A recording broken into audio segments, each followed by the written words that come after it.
आप सुधरने को तैयार हो जाएं, आप में तुरंत उम्मीद जग जाएगी कि दुनिया भी सुधरेगी। कोई आपको मिले और कहे इस दुनिया में कुछ नहीं हो सकता, तो साफ समझ लेना कि वो ये कह रहा है कि मेरा कुछ नहीं हो सकता। कोई मिले और कहे कि मेरी बीवी सुधरने से रही, तो साफ समझ लेना कि वो कह रहा है मैं सुधरने से रहा। जो सुधरने लगेगा उसको तत्काल दिख जाएगा कि सब सुधर सकते हैं, सबको सुधरना चाहिए, सब सुधरने को आतुर हैं। निर्मलता का, निर्दोषता का स्वाद ऐसा होता है कि फिर वो स्वाद तुम सब में बांटना चाहते हो। तुमसे ये बर्दाश्त ही नहीं होगा कि तुम तो निर्मल हो गए और बाकी सब मलिन रहे। तो तत्काल तुम में उम्मीद जग जाएगी। उम्मीद से आगे श्रद्धा।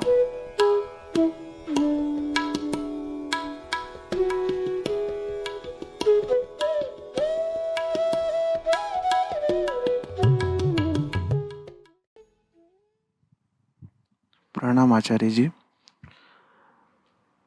मैं जब 17 वर्ष की उम्र का था, 18 वर्ष की उम्र का, तो उसी समय से मेरे को अध्यात्म के विषय में अध्ययन किया। मैंने कुछ पढ़ा।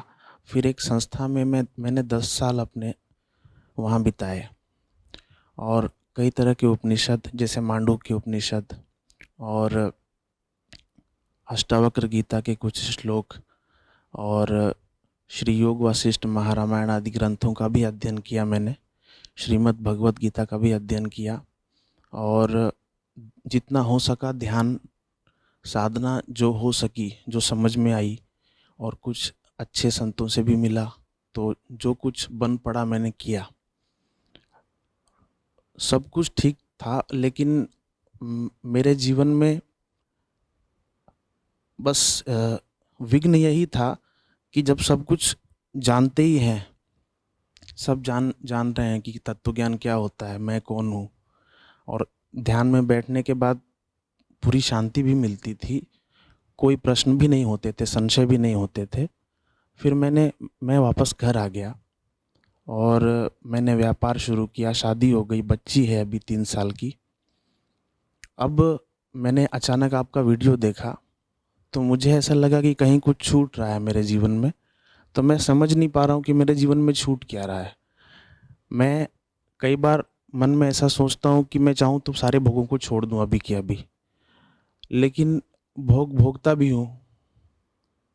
जो समझ में आता है, जो अच्छा लगता है, वो भोगता हूँ।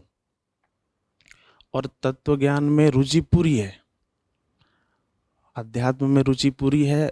झूठे अहम को भी देखता हूँ, छोड़ने का प्रयास करता हूँ तो पुराना ज्ञान याद आ जाता है, वापस उसी में स्थित हो जाता हूँ कि आखिर ये तो अहम, मैं तो इसका साक्षी हूँ ही, ये तो अहम झूठा है ही, ये तो नींद में भी नहीं होता, ये वो जागृत स्वप्न सुषुप्ति सब विचार करके शांत हो जाता हूँ। फिर कोई प्रश्न नहीं रहते, प्रश्न कुछ है भी नहीं।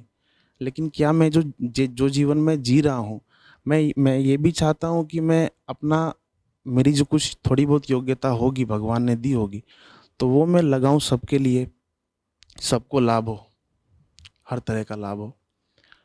मैं अपनी परेशानी खुद ही नहीं समझ पा रहा हूँ। मैंने जितना शब्दों में कह सकता था मैंने बता दिया आपको। तुम कौन हो?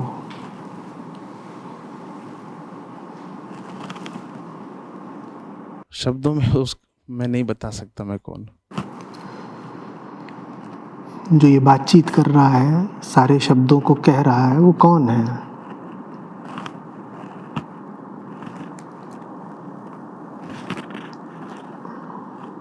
कौन है वो? जिसको परेशानी है वही है। तो बता तो दिया शब्दों में। जी। इस संभावना पर थोड़ा विचार करो कि जिसको ज्ञान कह रहे हो,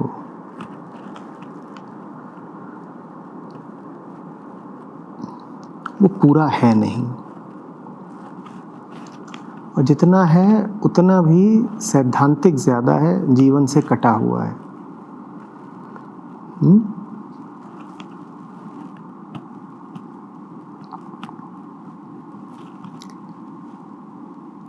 ज्ञान के साथ यही 2-3 बातें हैं। पूरा न हो तो वो अहम का उपकरण बन जाता है,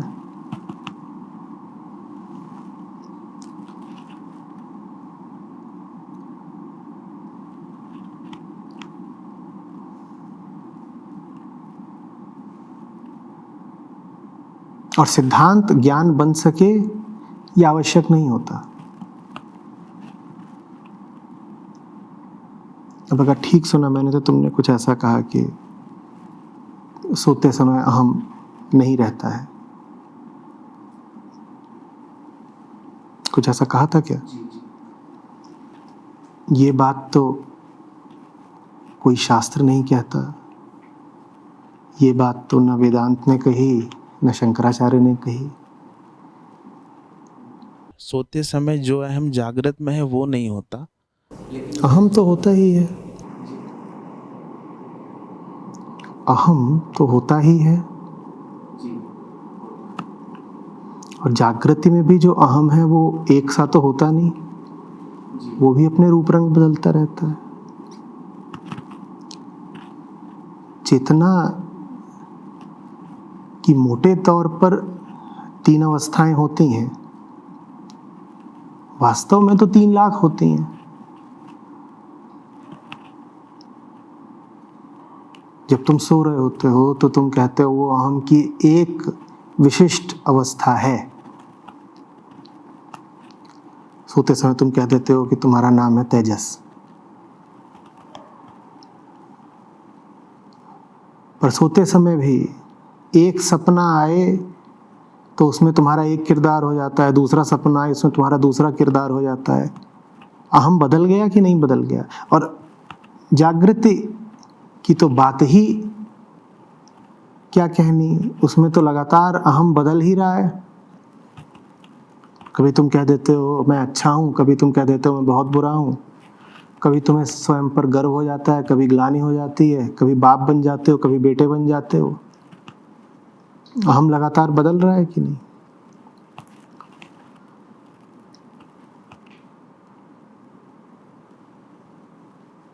ज्ञान दोनों काम कर सकता है, अहम को गला भी सकता है और हमने कहा अहम का उपकरण भी बन सकता है।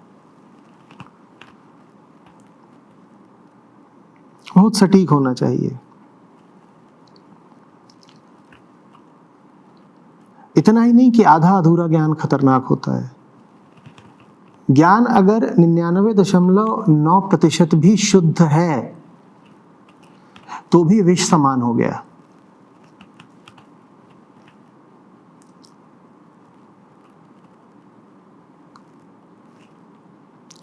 शून्य 0.1% की भी अशुद्धि ज्ञान को घातक बना देती है।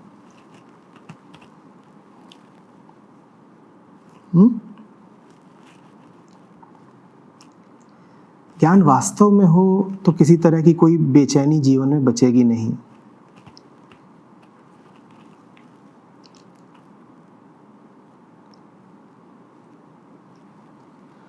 रही बात भोगने की,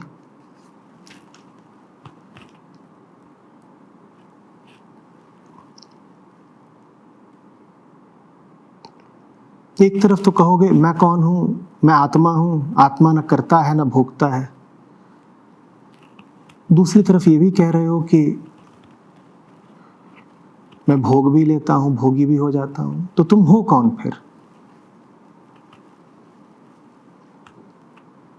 जब प्रश्न करते हो या पढ़ा है मैं कौन हूं तो उसका शास्त्रीय उत्तर तो तुम्हें यही मिला होगा कि तुम अजर अमर अविनाशी आत्मा मात्र हो। आत्मा को तो भोगने इत्यादि में कोई रस नहीं। आत्मा तो असंग है, अद्वैत है, उसे भोगने के लिए कुछ दूसरा कोई पदार्थ मिल कहां से गया?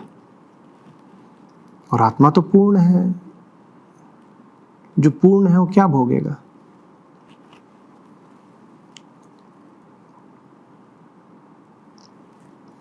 ये सब जो बातें पढ़ी हैं उनका जीवन से कितना संबंध है, थोड़ी इसकी छानबीन करो।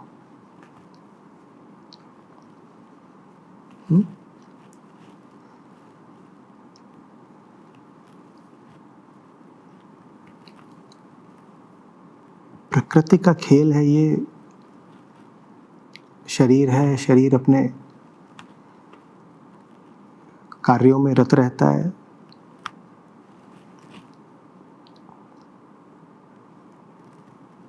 शरीर भोगेगा, ये बात उसे प्रकृति ने सिखा पढ़ा के भेजी है।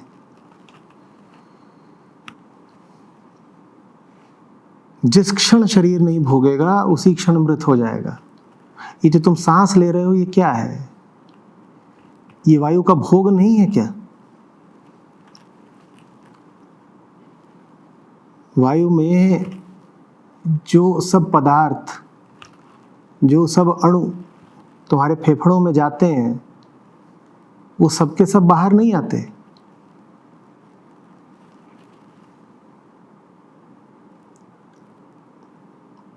कुछ है उसमें से जो सोख लिया जाता है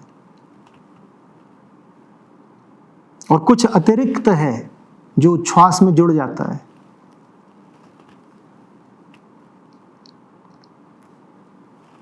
ये करीब करीब भोजन खाने और मल त्यागने जैसी ही बात है, सांस का आना और सांस का जाना। भोग तो रहे ही हो, कौन नहीं भोगेगा।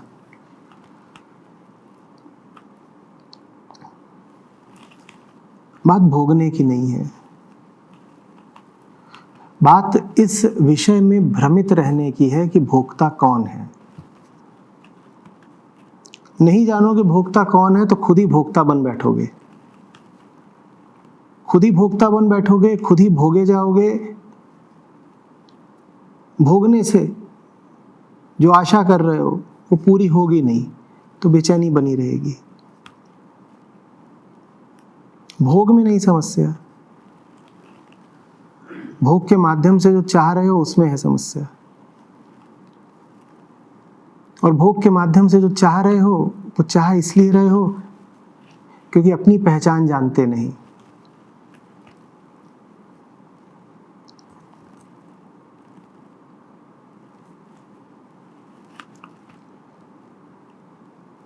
बड़े बड़े ज्ञानी का शरीर तो भोगी होता ही है। कौन सा ज्ञानी हुआ है मैं पूछ रहा हूं जिसने सांस नहीं ली? और सांस तो मूल भोग है। जिस क्षण सांस टूटी उस क्षण तुम कहते हो गई शारीरिक मृत्यु। भोगते सभी हैं लेकिन भोक्ता सब नहीं बनते।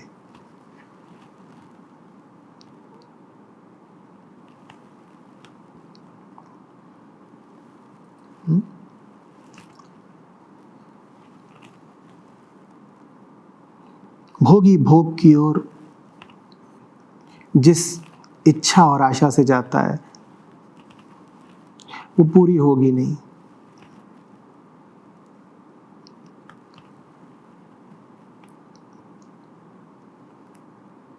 उल्टा असर और दिखा देगी। तुम पूर्णता के लिए गए थे भोग की तरफ, जितना भोगोगे उतना अपूर्ण होते जाओगे। तो फिर जीवन में बेचैनी, निराशा, छटपटाहट सी आती है।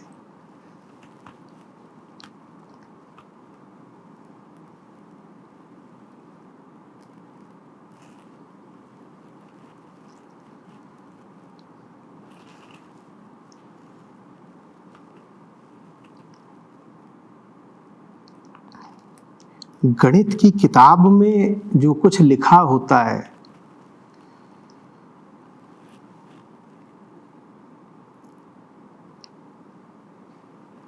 वो पढ़ने में कहां से कठिन होता है? कभी ऐसा हुआ है क्या कि गणित की किताब में जो लिखा हुआ है वो शब्द, वो वाक्य, वो समीकरण, वो अंक आप पढ़ ही ना पाए? ऐसा कभी हुआ है क्या? वहां जो कुछ भी लिखा हुआ है पढ़ तो आप लेंगे ही, तो पढ़ तो सभी सकते हैं पुस्तकों को। बोध हो गया अनिवार्य नहीं है, बोध बड़ी दूसरी चीज है।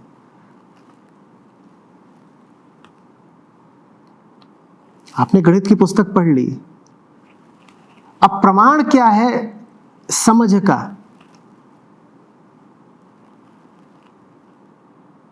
प्रमाण ये है कि समस्या हल करके दिखाओ। बताओ समस्या हल कर पा रहे हो या नहीं। तो धार्मिक पुस्तकें भी आपको समझ में तभी आई जब समस्याएं हल हो गई हो जीवन की, अन्यथा नहीं। आप पढ़ लीजिए गणित की कोई किताब, सामने रख दिया गया सवाल, अब समझ में ही नहीं आ रहा है कि जो कुछ पढ़ा उसका संबंध कैसे है इस सवाल से, तो जो पढ़ा वो सब व्यर्थ ही पढ़ा ना।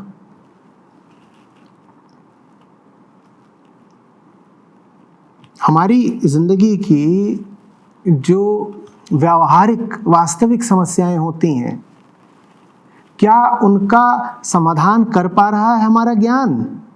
अगर कर पा रहा है तो ज्ञान असली है, कुछ जाना समझा, कुछ बोध है। नहीं तो ज्ञान ऐसा ही है, शाब्दिक, शब्द पता है बस।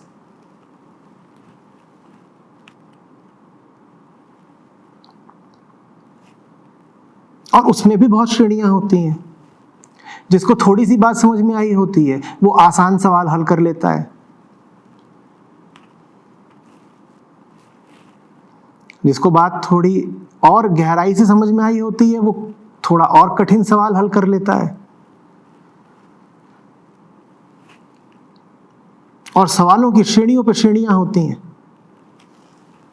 ऐसे भी लोग हो सकते हैं जो बहुत कठिन सवाल हल कर लें, लेकिन उससे जरा कठिन और सवाल आ गया तो फिर हल ना कर पाए।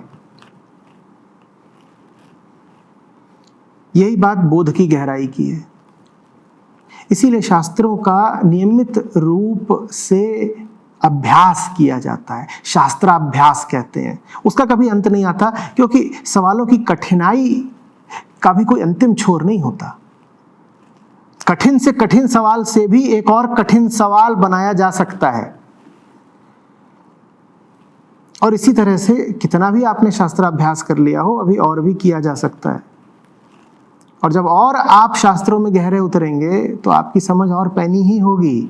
आप जीवन की और ज्यादा विकट समस्याओं का समाधान करने में सक्षम हो जाएंगे।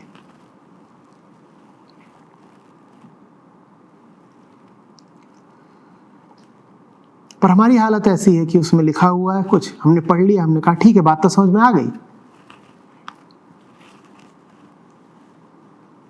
यदा यदा ही धर्मस्य ग्लानिर्भवति भारत, यदा भी पता है, धर्म भी पता है, ग्लानि भी पता है, इन सब का अर्थ तो हमें पता ही हो गया। क्या हो गया? जिंदगी देखो ना। कोई कहे कि वो गणित में निपुण है, निष्णात है, बिल्कुल, किताब उसने गणित की घोट के पी ली है, और जब परीक्षा का पर्चा सामने आए तो एक सवाल उससे हल ना हो, 10 प्रश्न लिखे हुए हैं, हल हो रहा है एक नहीं, तो उसे कुछ भी आता है। हाँ, आप उससे पूछिए कि गणित की किताब के 40वें पृष्ठ में क्या लिखा था, तो पूरा पृष्ठ तुरंत आपको गाकर सुना देगा। पूरा पृष्ठ वो ज्यों का त्यों कागज पर उतार देगा। गणित की किताब का एक एक पन्ना कंठस्थ है उसको। लेकिन गणित की परीक्षा का सवाल उससे एक भी हल नहीं हो रहा। क्या इस व्यक्ति को वास्तव में गणित समझ में आई है? तो अध्यात्म आपका कितना गहरा है, ये इससे नहीं पता चलता कि आपने 10 वर्ष साधना की कि 20 वर्ष। वो इससे पता चलता है कि आपकी जिंदगी की समस्याओं का तोड़ है आपके पास कि नहीं है। जिसके पास तोड़ हो उसका अध्यात्म सार्थक है, और जो जिंदगी की समस्याओं के आगे घुटने टेक दे,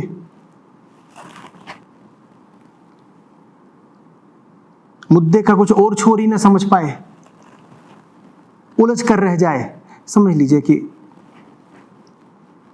उसका अध्यात्म, उसका शास्त्राभ्यास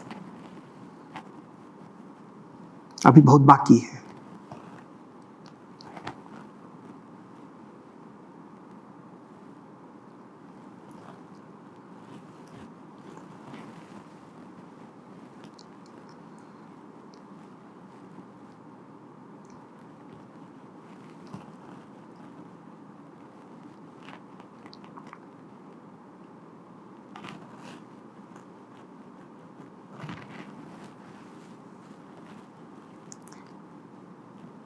सांसारिक तौर पर कहते हैं ना, आवश्यकता आविष्कार की जननी है, तो वैसे ही समझ लीजिए कि दुख अध्यात्म का जनक है। दुख ही बताता है कि जीवन में ज्ञान की, मन में प्रकाश की कमी है, फिर व्यक्ति प्रकाश की साधना करता है। और प्रकाश कितना मिला, इसका एक ही प्रमाण है, ठोकरें कितनी खा रहे हो। प्रकाश मिला होगा तो ठोकरें कम खा रहे होगे। अध्यात्म कितना सार्थक है, उसका एक ही प्रमाण है, जीवन से दुख और बेचैनी और भ्रम हटे कि नहीं हटे।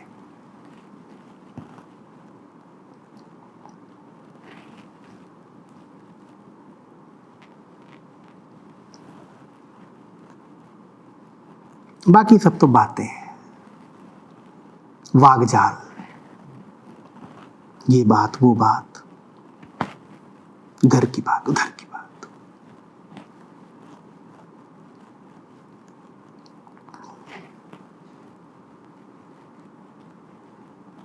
गणित के पर्चे में दो तरह के सवाल आते थे।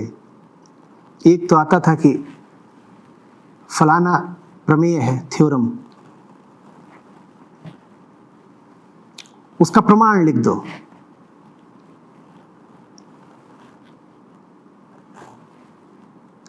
याद है?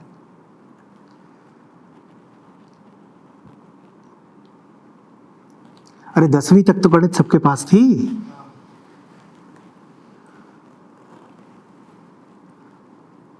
तो a square plus B square equal to C square नहीं याद है? उसका प्रूफ भी होता था। तो एक तो सवाल इस तरह का आता था कि जरा इसका प्रमाण लिख दो, और रट के काम चल जाता था।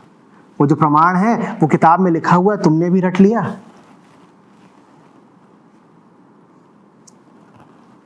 त्रिभुज लिया और उसकी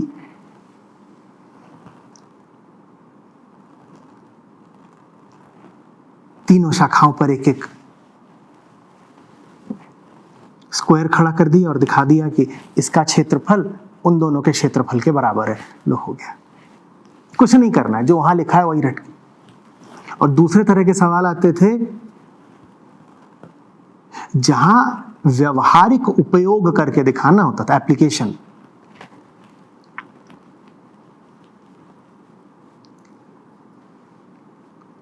वहां हालत खराब होती थी। अब क्या करें?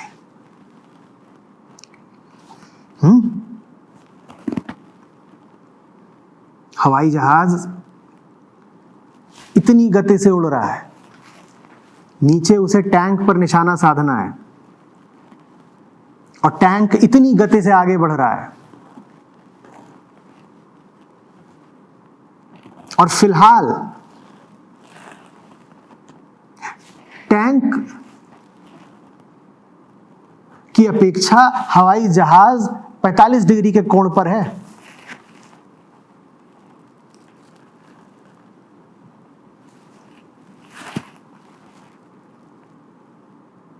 और 2000 फीट की ऊंचाई पर है।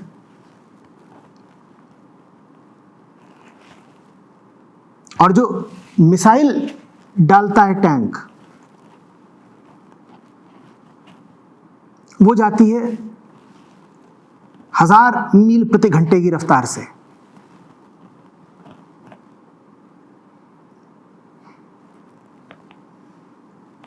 अब जहाज भी उड़ रहा है और टैंक भी भाग रहा है, और मिसाइल की भी अपनी एक गति होती है।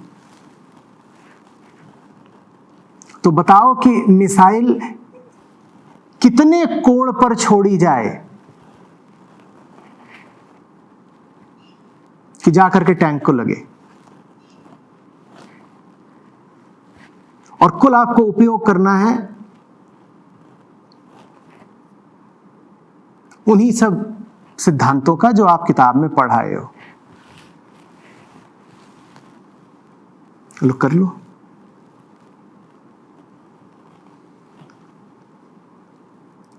सिद्धांत भी रट लिया, सिद्धांत का प्रमाण भी रट लिया। पिछला सवाल 5 नंबर का था, उसमें 5/5 अर्जित भी कर लिए। अभी जो अगला आया है 15 नंबर का, इसका क्या करोगे? यहां व्यवहारिक उपयोग करके दिखाना होगा। अब बताओ, किताब में जो पढ़ा वो इस स्थिति में लागू कैसे होगा, एप्लीकेशन दिखाओ। वहां मारे जाते हैं, कहते हैं हाँ आगे बढ़ते हैं, अगला क्या कह रहा है।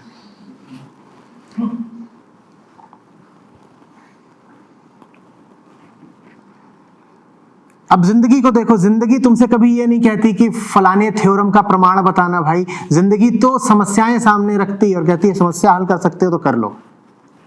कौन सा सिद्धांत लगाना है नहीं लगाना है तुम जानो। हम जानते हैं कि ये रही समस्या, हल कर लोगे तो पुरस्कार मिलेगा, आनंद मिलेगा, मुक्ति मिलेगी। हल नहीं कर पाओगे तो फिर गुलामी मिलेगी, बंधन मिलेंगे।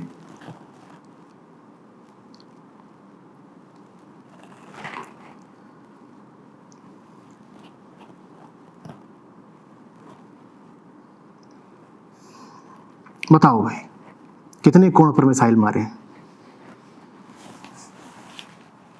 हैं?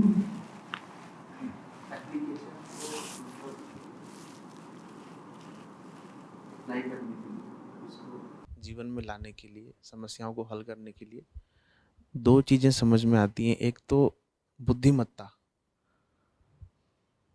और दूसरी अभ्यास की, तितिक्षा की, लगन, तड़प से लगन उसकी। तो ये दोनों चीज़ों में से दोनों चीज़ें चाहिए या?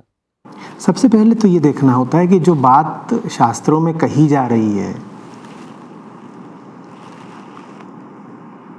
उसको क्या हम वास्तव में स्वीकार कर पा रहे हैं, या बस हम शास्त्रीय सत्ता के आगे नतमस्तक हो गए हैं। शास्त्रों के साथ ये बड़ा खतरा है। आप जब पढ़ रहे हो उस बात को तो आपको पहले ही पता है कि ये बात शास्त्रीय है, बड़े ज्ञानियों ऋषियों ने कही है, तो आप पहले ही माने बैठे हो कि ये बात तो सही ही होगी। जब वो बात आपने पहले ही मान ली सही होगी तो आप उस बात से फिर उलझते नहीं, आप उस बात में गहरे प्रवेश नहीं करते, आप उस बात से पुष्टि नहीं करते।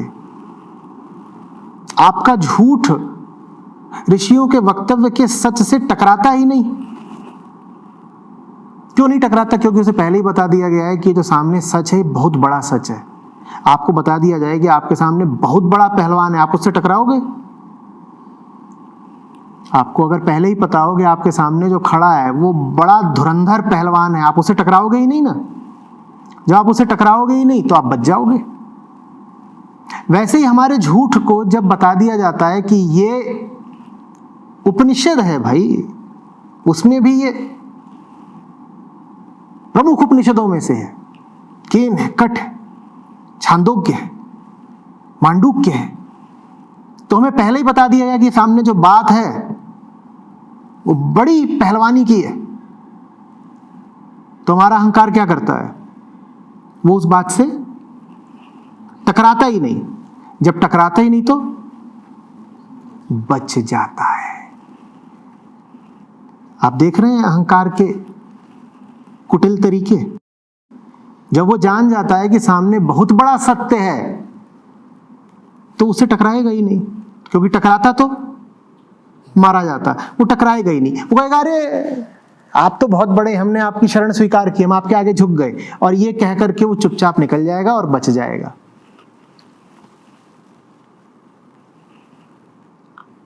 तो बस हो गया। हम शास्त्रों के सामने नमित हैं। नमित नहीं होना है, टकराना है उनसे। शास्त्रों से अगर आप वास्तव में लाभ और मूल्य प्राप्त करना चाहते हैं तो उनसे टकराएं। मैं क्यों कह रहा हूं टकराएं? क्योंकि टकराए हुए तो आप हैं ही। ईमानदारी से बताइएगा, आप में से कोई भी सहमत है क्या शास्त्रों से? सहमत होते हम तो हमारा जीवन भी शास्त्रोक्त होता ना। क्या हमारा जीवन वैसा ही है जैसा शास्त्र बताते हैं? तो सहमत तो हम बिल्कुल भी नहीं है शास्त्रों से, भीतर ही भीतर हम सब शास्त्रों के खिलाफ खड़े हैं, है कि नहीं? और उसका प्रमाण है हमारा जीवन। शास्त्र जो कुछ बोल रहे हैं हम उसके विरुद्ध ही जी रहे हैं। लेकिन जब शास्त्र सामने आता है तो हम तो कहते हैं अरे तो पवित्र पावन है, बड़ा सम्माननीय है, बड़ा स्वीकार्य है। ये कहकर के हम शास्त्र से टकराने से बच जाते हैं और हम जिंदा रह लेते हैं, बचे रह लेते हैं शास्त्र के विरुद्ध जीवन जीने के लिए। तो शास्त्र को सम्मान मत दो, उससे टकरा जाओ। उससे टकराओगे तो एक ही नतीजा होगा, या तो वो टूटेगा या तुम टूटोगे। शास्त्र अगर टूट गया तो भली बात, जान बची। झूठा शास्त्र था, इतना झूठा था कि तुम ही से टकरा के टूट गया। ऐसे झूठे शास्त्र का पालन करके भी क्या पाते? और अगर शास्त्र सच्चा है तो तुम टूटोगे, तुम टूटे और अच्छा हुआ। हम भिड़ते ही नहीं है शास्त्रों से, हम तो तुरंत बोलते हैं अरे जय भगवान जी की। संस्कृत में लिखा है, बिल्कुल सही होगा, लिखा होगा संस्कृत में, तुम उसे मानते तो हो नहीं। जब मानते नहीं हो तो ईमानदारी से उससे द्वंद्व करो ना। तुम तो बड़ी बेईमानी कर रहे हो, जो बात लिखी है उसे मानते भी नहीं, लेकिन साथ ही साथ उसके सामने सर झुकाते हो, उसकी पूजा अर्चना कर देते हो, सब त्योहारों पर पूजा पाठ पर 2-4 श्लोक कह देते हो। मानते तुम उन बातों को हो नहीं, तुम्हारी जिंदगी में उन बातों की जरा भी कोई सुगंध नहीं, कोई उपस्थिति नहीं।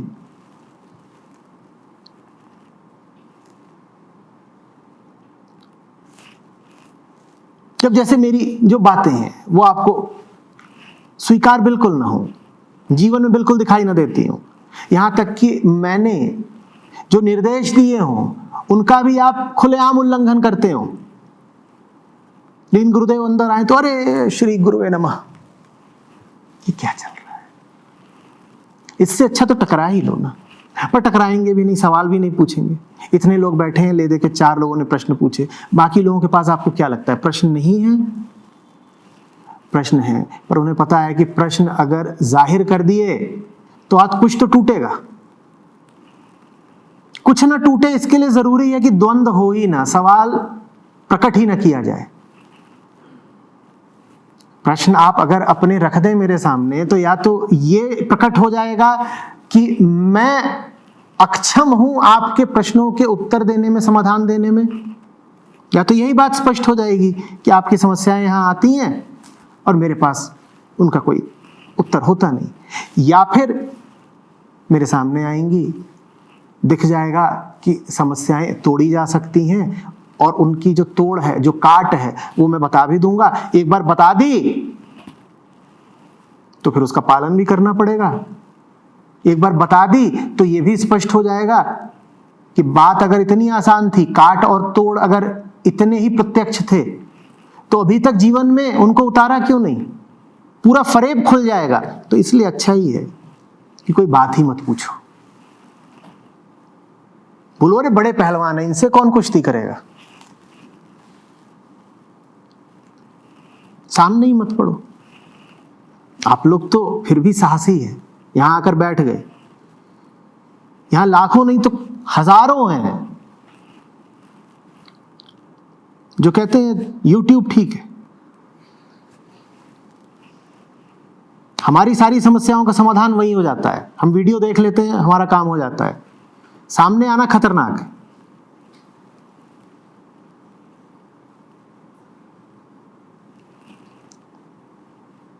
शास्त्रों को समझने के लिए शास्त्रों से कुश्ती जरूरी है।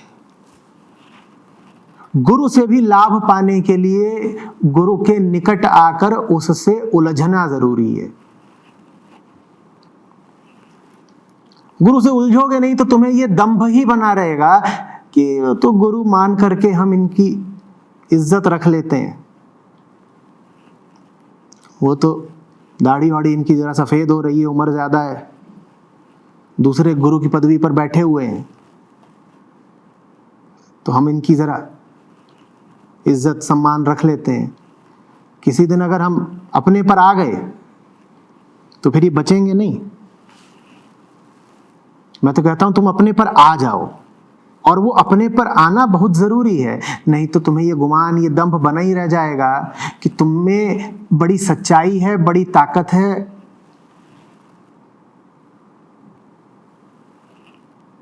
बड़ा दम है कुछ नहीं। शास्त्रों को अपना दम दिखाओ ना। शास्त्र तो चुनौती देते हैं, वो सीधे कह रहे हैं अहम झूठ है। अहम झूठ है का मतलब समझते हैं आप? वो कह रहे हैं तुम झूठ हो। अब वैसे कोई आपको बाजार में बोल दे तुम झूठे हो तो जूते चप्पल चल जाएं। और शास्त्र आकर खुलेआम बोलते हैं तुम झूठे हो, तुम झूठे हो, तुम झूठे हो, तुम किसी काम के नहीं। हमारी हस्ती पर ही वो सवाल नहीं लगाते, हमारी हस्ती को काट पीट के फेंक देते हैं, तुम हो ही नहीं, तुम झूठे, तुम्हारी जिंदगी झूठी। तो वहां आप बोल देते अरे शास्त्राय नमः। उलझिए ना, शास्त्र से बोलिए नहीं मैं झूठा नहीं हूं और मैं सच्चा हूं, मैं प्रमाणित करूंगा। और अपने सच्चे होने का, अपनी जिंदगी के सच्चे होने का प्रमाण लेकर आइए ना शास्त्रों के पास। दूध का दूध, पानी का पानी हो जाए। या तो उपनिषद बचे या आप बचे। अभी तो आप भी बचे हुए हैं, उपनिषद भी बचा हुआ है, और ये बड़ी बेमेल संगत है। और इतने नहीं है, उपनिषद आपके हाथ में बचा हुआ है। जिस उपनिषद को हाथ में ले रखा है, आपके हाथ का और उस उपनिषद का कोई मेल है क्या?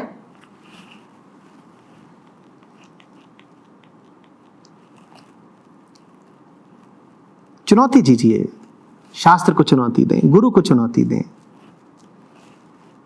तब बात खुलती है। गणित में भी ऐसा ही होता है। सवाल के साथ क्या करना पड़ता है? उलझना पड़ता है। उलझो उलझो उलझो, और उलझ उलझ के और ज्यादा उलझने की सामर्थ्य पैदा होती है।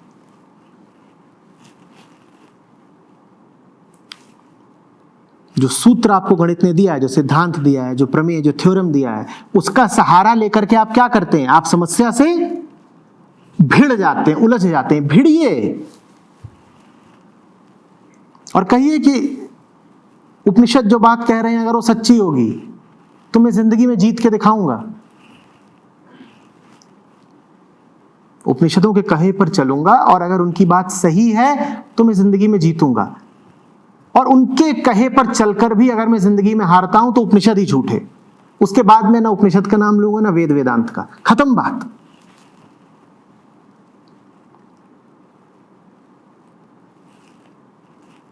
कि दूर दूर से प्रमाण प्रणाम करके, कतरा करके निकल जाना, यह बिल्कुल ठीक नहीं है।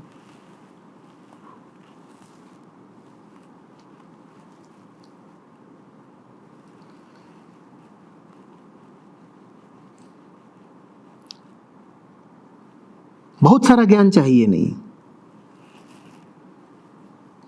4 श्लोक 4 दोहे काफी हैं। और कोई एकदम ही गहरे उतरना जानता हो तो 1 सूत्र काफी है उसके लिए।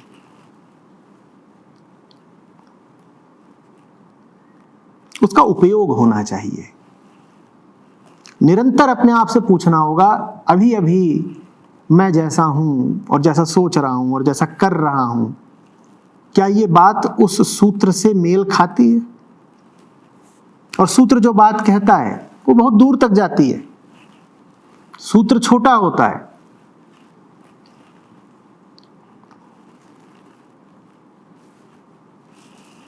लेकिन बात बहुत बड़ी होती है। तुम समझोगे कि जो बात सूत्र ने कही है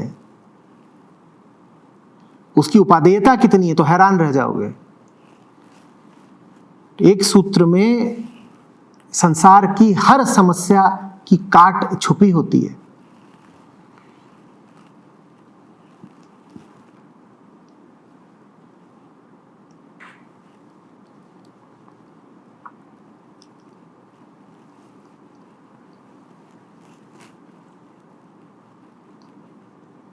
हम अभी कह रहे थे अध्यात्म की शुरुआत होती है दुख से।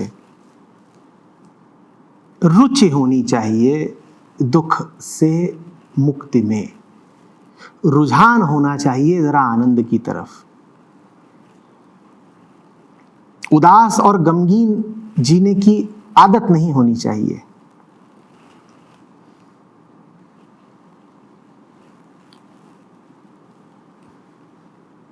मुंह लटकाए लटकाए दिन बिताने की, रात बिताने की, महीने और साल बिताने की कोई शिक्षा नहीं होनी चाहिए।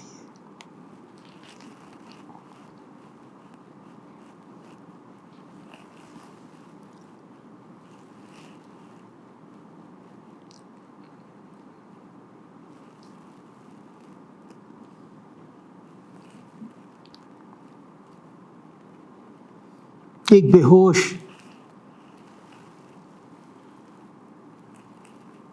अर्धमूर्छित जीवन के प्रति विद्रोह होना चाहिए।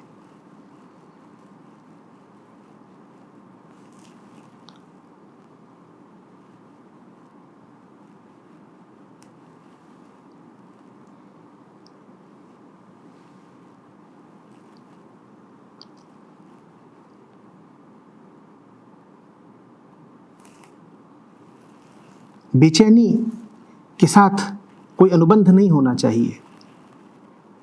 बेकरारी के साथ कोई करार नहीं होना चाहिए।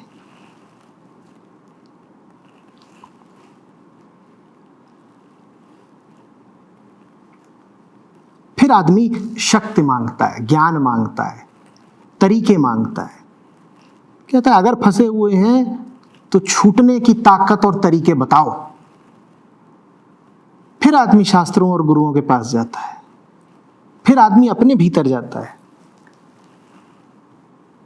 कहीं भी जाने का कुछ प्रयोजन तो होना चाहिए ना। तुम शास्त्र के पास यूं ही पहुंच गए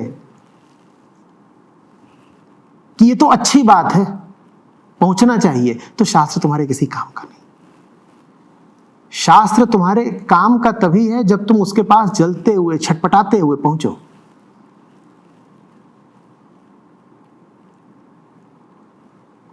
गुरु भी तुम्हारे काम का तभी है जब तुम उसके पास बिल्कुल गरजमंद होकर के, बड़ी दयनीय हालत में रोते कलपते पहुंचो। तब उसके शब्द तुम्हारे लिए कुछ सार्थकता रखेंगे। गुरु के सामने बैठ करके भी अगर तुम्हारा ख्याल यही है कि मेरी हालत तो ठीक ही है, अब गुरु जी अगर कुछ अतिरिक्त बता दें तो हम वो ज्ञान भी इकट्ठा कर लेते हैं, वैसे तो हमारी हालत ठीक ठाक है। हाँ, कहीं तो जाना ही था, सप्ताहांत था, शनिवार इतवार कहीं तो बिताने ही थे, तो हमने कहा चलो इस बार यहां आ जाते हैं। अगर इस तरीके से आए हो तो इसी तरीके से चले भी जाओगे वीकेंड बिता के।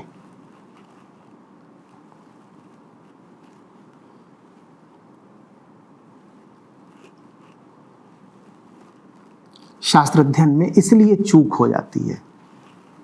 हम यूं ही पहुंच गए शास्त्रों के पास। शास्त्र जब उठाओ तो वो जीवन मरण का प्रश्न होना चाहिए।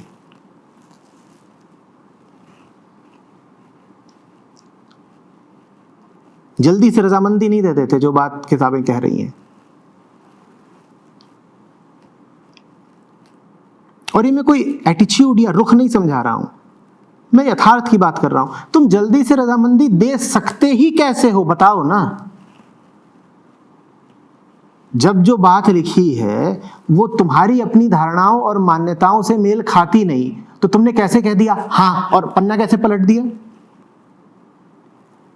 श्री कृष्ण कह रहे हैं कि अर्जुन, तू भूल जा कि परिणाम क्या होगा, तू तो बस युद्ध कर, तू अपना कर्म कर, परिणाम छोड़। तुमने कहा ठीक, पढ़ लिया, अगला पन्ना पढ़ लिया। क्या पढ़ लिया? जो बात वहां कही गई है वो बात क्या उतर गई भीतर? अगले पन्ने पर जा क्यों रहे हो? अपने जीवन में क्या कुछ भी करते हो बिना परिणाम की अपेक्षा के? कुछ भी, इतना सा भी? वो अर्जुन से कह रहे हैं कि परिणाम का लोभ या डर शून्य होना चाहिए। और हमारे जीवन में परिणाम की उन्मुखता 100% है और उसके बाद भी हमने अगला पन्ना पलट दिया, अगले अध्याय पर भी आ गए। क्यों आ गए? तुम अटक जाओ ना वहीं पर, फिर शास्त्र समझ में आएंगे। अटका करो, तुम कहा करो यही बात ठीक नहीं है, मेल ही नहीं खा रही, आगे तब बढ़ूंगा जब साफ दिख जाएगा कि या तो शास्त्र झूठा है या मैं झूठा हूं। और मुझे दिख गया कि मैं झूठा हूं तो फिर बस मौखिक रूप से नहीं स्वीकारूंगा, आदमी हूं, पशु नहीं। दिख गया कि झूठा हूं तो वैसा ही नहीं रह जाऊंगा जैसा हूं, इसी पल बदलूंगा।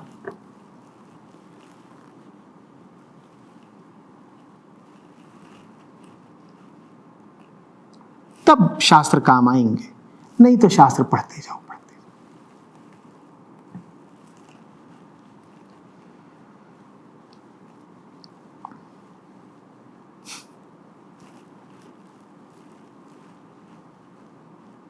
लोग आते हैं, कहते हैं किस काम के साहब? धर्म ग्रंथ रहे आए, इतने युद्ध हो गए, आदमी पहले भी तकलीफ में था, आज भी तकलीफ में है, इतने ग्रंथ, इतने गुरु, इतनी बात नहीं, क्या हुआ? मैं कहता हूं बातें बोली गई, सुनी किसने? जिन्होंने सुनी उनको 100% लाभ हुआ, जिन्होंने नहीं सुनी उन्हें होगा ही नहीं लाभ। हो कैसे सकता है? तो ऐसा नहीं है कि धार्मिक वक्तव्य वो धर्म की किसी भी शाखा से हो या उपनिषद थोड़े बहुत काम आते हैं या किसी किसी के काम आते हैं, 100% उपयोगी हैं, अचूक हैं, वो अमोघ है उनका असर। पर पढ़ने वाला चाहिए ना। तुम ऊपर ऊपर अक्षरों में तैर आए इसका मतलब ये थोड़ी है कि शास्त्र पढ़ लिए हैं, बल्कि ये धारणा और पुख्ता कर ली कि मैंने तो पढ़ लिए हैं। अब चूंकि पढ़ लिए हैं तो आगे पढ़ोगे भी नहीं, तुम्हें तो पहले ही पता है उनमें क्या लिखा है, अब और क्यों पढ़ोगे? लो फंस गए और मारे गए। अपना भला चाहते हो तो ये मान लो कि कुछ कभी पढ़ा नहीं, और एक बार फिर से जाओ शास्त्रों की ओर। अब जो ज्ञान मिले वो शायद जीवन में क्रांति ला पाए।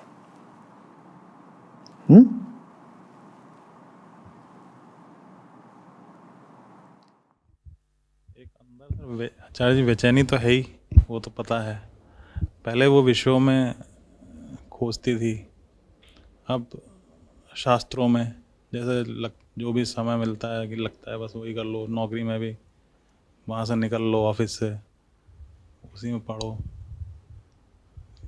परिवार में भी जैसे लगता है कि उनको समय ना दे के किताबें ही पढ़ते रहो। तो ये ठीक है या ये भी वहीं पे विषय ही तलाश रहा है? तो कुछ पढ़ा आपने? न पढ़ रहे हैं न सुन रहे हैं, पढ़ तो रहे ही नहीं है।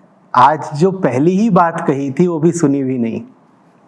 शास्त्रों के बारे में मैंने क्या कहा था? शास्त्रों को पढ़ने का एक ही तरीका है, या तो शास्त्र को तोड़ दो या खुद टूट जाओ। आप न तो शास्त्र को तोड़ रहे हैं न खुद टूट रहे हैं, तो पढ़ कहाँ रहे हैं? पढ़ भी नहीं रहे, सुन भी नहीं रहे। एक ऐसे कमरे में बंद हैं जिसके पार न आवाज जाती है, न दृश्य न रोशनी। उस कमरे का नाम क्या है? यतेंद्र। आप जहां जाते हैं आप वो कमरा अपने साथ लेके जाते हैं। आप यहां भी बैठे हैं, आपके इर्द गिर्द वो कमरा है।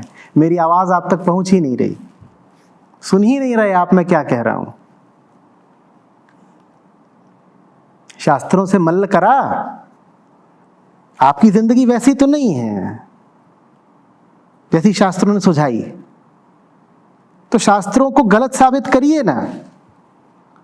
शास्त्र किसी और तरीके से जीने को कह रहे हैं, आप किन्हीं और धारणाओं पर, किन्हीं और उसूलों पर चलते हैं।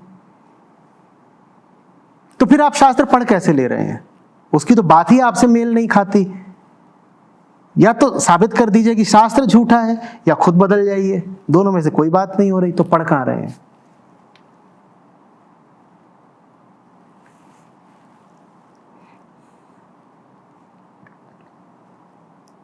शब्दों के साथ खिलवाड़ चल रहा है।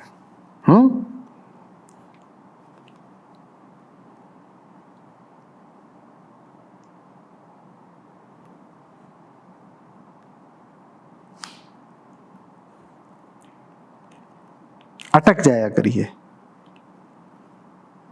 कि ये साखी है, ये काफी है, या ये श्लोक है।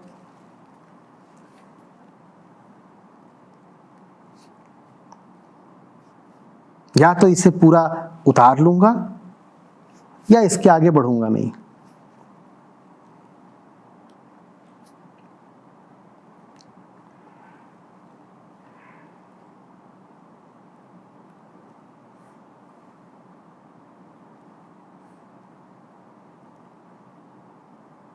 ये दुई नहीं चलेगी कि शास्त्र भी है और हम भी हैं, और उसका भी वजूद है और हमारा भी वजूद है, और हम कह रहे हैं हमारा तो शांतिपूर्ण सह अस्तित्व है।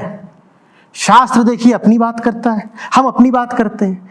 ना हम अपनी बात शास्त्र पर थोपते हैं, ना शास्त्र हम पर अपनी बात थोपता है। बिल्कुल टॉलरेंट लिबरल हैं हम।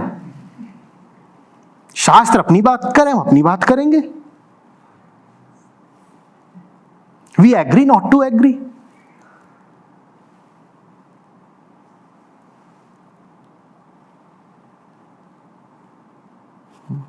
यहां दो में से एक की चलेगी, और दो में से एक की नहीं चला सकते तो जाइए और बहुत किताबें हैं वो सब पढ़िए। शास्त्रों को क्यों छूते हैं?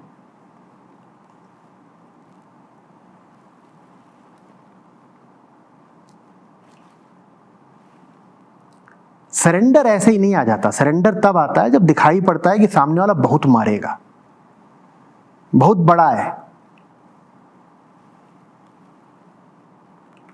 सरेंडर हम अपनी नेक नीति से थोड़ी कर देंगे कि जाके हैं हम बड़े अच्छे आदमी हैं, हमने देखा कि आप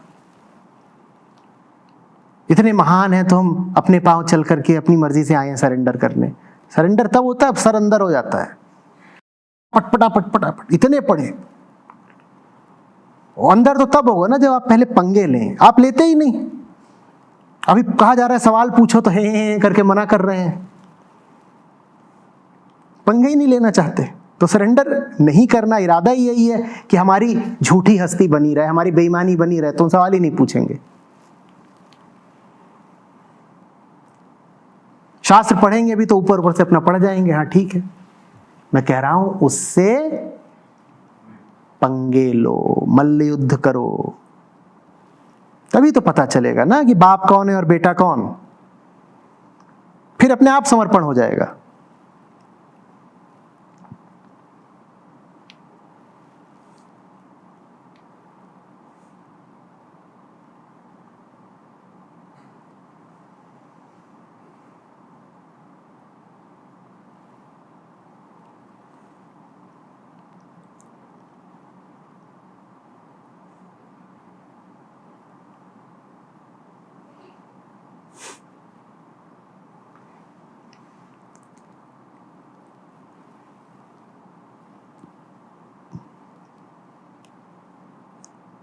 पहले होता था जब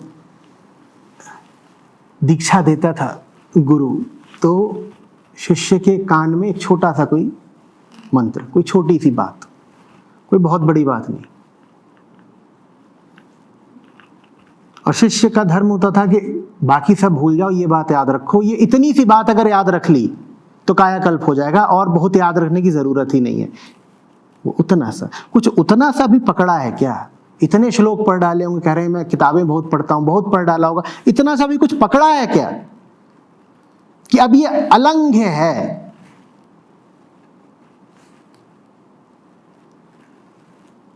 इसको तोड़ूंगा नहीं, इसका उल्लंघन नहीं करूंगा। कुछ इतना सा भी पकड़ा है क्या? इतनी बातें पढ़ ली।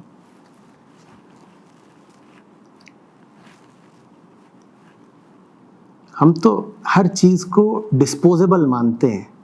डिस्पोजेबल और डिस्पेंसेबल दोनों। काम आ रही है तो ठीक।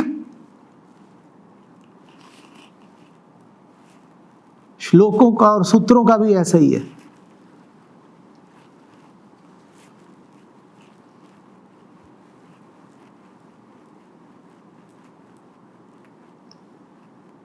थोड़ा पढ़ो, थोड़ा।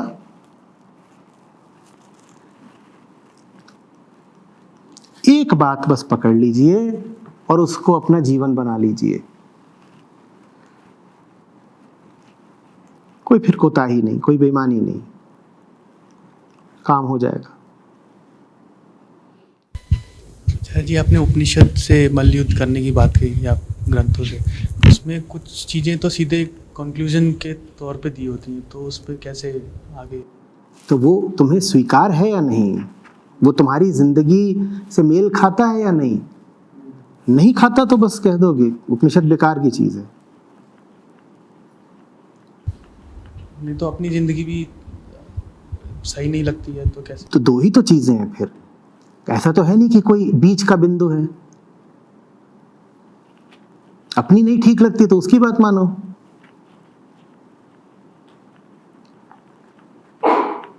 कोई तीसरा विकल्प तो है नहीं ना। तीसरा तो फिर ये है कि मैं भी रहूंगा, वो भी रहेगा। एक विकल्प है कि वही रहे, दूसरा विकल्प है कि तुम रहो, तीसरा ये है कि हम भी रहेंगे वो भी रहेंगे। ये तीसरा विकल्प बड़ी बेईमानी का है। पहले दोनों में से कोई चुन लो। और हम सब तीसरे के ही खिलाड़ी हैं।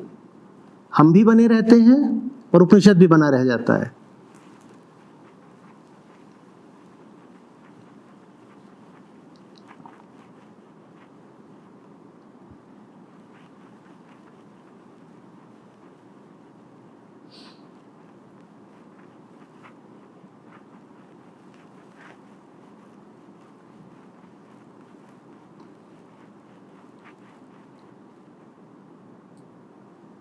यही हम चाहते नहीं। आर पार की नौबत आए ऐसा हम बिल्कुल नहीं चाहते। तीसरा विकल्प चलता रहे। और तीसरे विकल्प में हम कहेंगे देखिए सबको अपने अपने अनुसार कहने का और जीने का हक है। ऋषि साहब को कोई बात लगी तो उन्होंने बोल दी, हमें कोई और बात लगती है तो हम बोल रहे हैं। फ्रीडम ऑफ स्पीच है कि नहीं है? जैसे उनको बोलने का हक था वैसे हमें भी कुछ बोलने का हक है। ना हम उनको गलत कह रहे हैं ना हम अपने आप को गलत कहेंगे।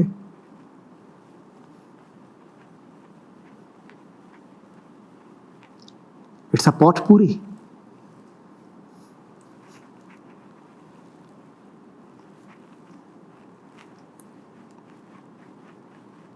When it comes to the absolute,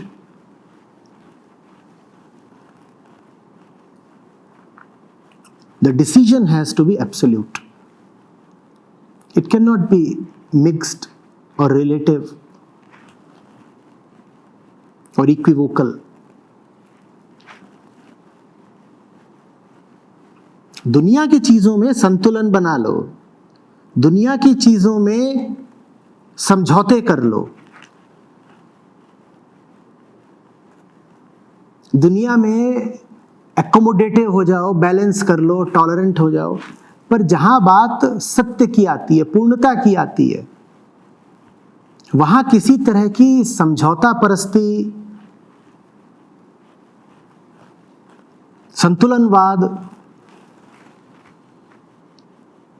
सह अस्तित्ववाद बड़ा खतरनाक है। तुम क्या कह रहे हो? तुम झूठ और सच का सह अस्तित्व करा दोगे?